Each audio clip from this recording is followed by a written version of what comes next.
Hello दोस्तों, नमस्कार। मैं सोनक मिश्र आपका बहुत बहुत स्वागत करता हूं आप सबके अपने चैनल पर। आए दिन आपको अपडेट मिल रही है कि यूपी में अगर आप लोग आउटसोर्सिंग संविदा कर्मी हैं तो आप सबकी जो सैलरी है, जो मानदेय वो बढ़ाने जाने वाला है। इसकी प्रोसेस चाहे 1 अप्रैल से मान चले या फिर जब भी माननीय योगी आदित्यनाथ जी कहते हैं तब से लागू कर दी जाएगी। लेकिन अगर हम बात करते हैं यूपी में शिक्षा मित्र को लेकर के, आंगनबाड़ी को लेकर के, ईसीसी को लेकर के, अनुदेशक को लेकर के, आशा को लेकर के, आपके केयरटेकर को लेकर के, ऐसे तमाम विभाग हैं जो आउटसोर्सिंग के माध्यम से इसका नियुक्ति कराया जाता है। ऐसे तमाम विभाग जो संविदा कर्मी हैं, क्या उन सब का वेतन बढ़ेगा? अगर वेतन बढ़ेगा तो कब तक बढ़ेगा, जिसको लेकर एक बहुत ही महत्वपूर्ण अपडेट निकल के आ चुकी है। देखिए, आए दिन माननीय योगी आदित्यनाथ जी के माध्यम से ये कहीं न कहीं जो भी सभाएं होती हैं, जो भी वो लगातार प्रेस कॉन्फ्रेंस करते हैं, उसमें लगातार चीजों को जिक्र करते हैं कि आउटसोर्सिंग वालों को कहीं न कहीं हम बेहतरीन ध्यान देने वाले हैं। चाहे हम आउटसोर्सिंग की बात करते हैं मेरे प्यारे भाई, इनका वेतन को लेकर के, या फिर इनकी पेंशन को लेकर के, या फिर स्वास्थ्य सेवा को लेकर के, या फिर इनके घरों में बच्चों के लिए प्रोत्साहन राशि को लेकर के, ऐसे तमाम सुविधाएं आउटसोर्सिंग या संविदा कर्मियों को मिलने जा रही है। ऐसे में दोस्तों इसी बीच एक अपडेट और भी निकल कर आ रही है। मैं आपको बता दूं, इसके पहले बहुत सारे जैसे संविदा कर्मी, चाहे चालक परिचालक की बात कर लेते हैं, बिजली विभाग की बात कर लेते हैं, ऐसे बहुत सारे संविदा कर्मी है जहां पर उनकी सैलरी बढ़ाई जा चुकी है। लेकिन लागू करने की अगर हम बात करते हैं, अभी लागू नहीं की गई है। लागू कब से की जाएगी उससे हम चर्चा करते हैं। यहां पर आप देख सकते हैं एक बहुत महत्वपूर्ण अपडेट निकल कर आ चुकी है मेरे प्यारे भाई।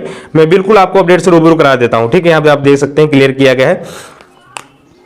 मानदेय बढ़ाने के इंतजार में 1,42,000 शिक्षा मित्र हैं। देखिए, शिक्षा मित्र भी इसी कगार में है। शिक्षा मित्र अगर हम बात करते हैं मेरे प्यारे भाई, ये भी एक कहीं न कहीं संविदा कर्मी ही है। जब यूपी में कहीं न कहीं शिक्षकों की कमी हो जाती है तो ये शिक्षा मित्र रख लेते हैं शिक्षक के रूप में, जो कहीं न कहीं एक काम करते हैं। शिक्षक गैरहाजिरी रहते हैं या फिर शिक्षक कम रहते हैं तो वहां शिक्षा मित्र काम करते हैं, जो कि इनको संविदा कर्मी के रूप में वेतन दिया जाता है। प्रदेश सरकार ने 1999 प्राइमरी स्कूलों के लिए शिक्षकों की कमी से दूर करने के लिए 2250 प्रतिमाह के मानदेय पर शिक्षा मित्रों की भर्ती शुरू की थी। मैंने आपको बताया ना, जब शिक्षक कमी हो जाती है तो शिक्षा मित्र को कम वेतन में ये रख लेते हैं, ठीक है ना। और यहां पे ग्राम प्रधान की संस्तुति पर शिक्षा मित्र की प्राइमरी स्कूलों में नियुक्ति हुई। वर्ष 2009 में तक पूरे प्रदेश में 1,72,000 शिक्षा मित्र सेवाएं ली गई।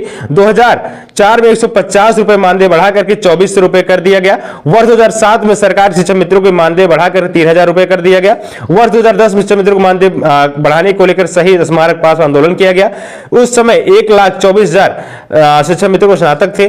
सरकार ने इससे पहले बैच में 60,000, दूसरे चरण में 52,000 शिक्षा मित्रों को 2 वर्षीय प्रशिक्षण दिलाया था। वर्ष 2014 तत्कालीन सपा शिक्षा मित्रों को सहायक शिक्षक के पद समायोजन के शासनादेशों को जारी किया था। प्रदेश में 1,37,000 शिक्षा मित्र को सहायक शिक्षक पद के समायोजित किए जाने के, इससे शिक्षकों के समान वेतन अन्य सुविधाएं मिलने की लगी थी। एक वर्ष बाद 2015 में हाईकोर्ट शिक्षा मित्रों को समायोजन की रोक लगा दिया गया था। सरकार सुप्रीम कोर्ट गई, सुप्रीम कोर्ट ने हाई कोर्ट के आदेश सही ठहराया। हालांकि हाई कोर्ट ने सरकार को शिक्षा मित्रों को खुली भर्ती जरिए लंबे समय तक सेवाएं दे रहे शिक्षा मित्रों को सेवा अवधि अनुसार तय अंक भारांक के साथ चयन के करने के लिए निर्देश दिए गए। 2 अलग अलग शिक्षा मित्र करीब 15,000 शिक्षा मित्र शिक्षक बन गए पाए, बाकी शिक्षा मित्र के पद पर कार्य कर रहे थे। आज कम मानदेय के कारण 1,42,000 शिक्षा मित्र तंगी से दिन गुजारने को मजबूर हैं। कई बार मांगों को लेकर के प्रदर्शन के बाद भी इनकी स्थिति कोई भी सुधार नहीं आ सका है। तो मेरे प्यारे भाई, आप देख सकते हैं जो हमारे मानदेय बढ़ाने को लेकर हमारे जो शिक्षा मित्र हैं लगातार वेट कर रहे हैं। शिक्षा मित्र जो हमारे हैं लगातार वेट कर रहे हैं कि हमारा मानदेय कब बढ़ाया जाएगा, क्योंकि बताया गया था। अगर हम अनुदेशक की बात करते हैं मेरे प्यारे भाई, अनुदेशक की बात करते हैं, इनका 22,000 सैलरी होने जा रहा है। और वहीं शिक्षा मित्र मेरे प्यारे भाई सैलरी जो है ये कहीं न कहीं आप सबका 25,000 होने जा रहा है। ये मैं हवाई बातें नहीं कर रहा हूं, ये कहीं न कहीं एक पेपर कटिंग में भी आई थी और इस आर्टिकल में भी आते रहते हैं।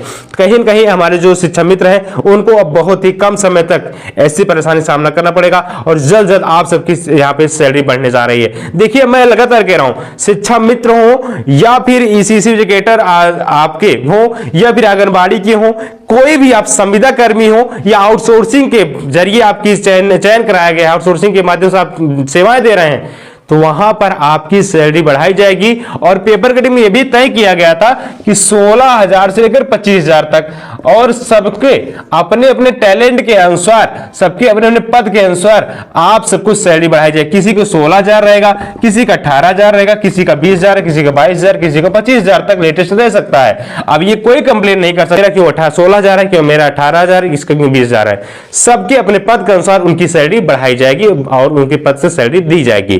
तो इसका कहीं न कहीं जो वेतन का नया नियम है वो जल्द जल्द लागू किया जाएगा, जिसको लेकर के कैबिनेट बैठक हो रही है। कैबिनेट बैठक में इसकी मंजूरी भी दिलाई जाएगी, और जैसे इसका लेकर अपडेट आता है मैं चैनल के थ्रू आपको अपडेट प्रोवाइड कर दूंगा। आशा करेंगे वीडियो आपको अच्छी लगी होगी। चैनल पर जरूर लाइक शेयर सब्सक्राइब अवश्य करेंगे। धन्यवाद। जय हिंद, वंदे मातरम।